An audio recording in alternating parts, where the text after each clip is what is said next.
చాలా మందికి ఒక డౌట్ ఉంటుంది.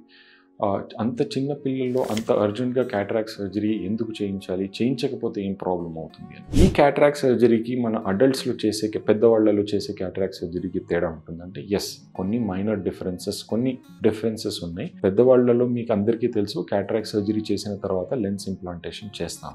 చిన్న పిల్లల్లో లెన్స్ ఇంప్లాంటేషన్ చేయాలా వద్దా అనేది మీ డాక్టర్ డెసిషన్ తీసుకుంటారు. ఆ డెసిషన్ అనేది ఐబాల్ సైజ్ మీద డిపెండ్ అయి ఉంటుంది. పాసిబుల్ ఉంటే లెన్స్ వేస్తారు, కొన్నిసార్లు లెన్స్ వేయకుండా క్యాటరాక్ట్ తీసి గ్లాసెస్ ఇస్తారు.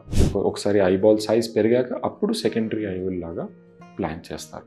బట్ చాలామంది దీన్ని ఇగ్నోర్ చేసి వాళ్ళు తర్వాత ట్రీట్మెంట్ తీసుకుంటారు. That is where the problem happens. తర్వాత మీరు సర్జరీ చేయించిన పెద్ద అయ్యాక అప్పుడు vision prognosis is very bad. అంటే విజన్ అంత ఎక్కువగా వచ్చే ఛాన్సెస్ ఉండవు.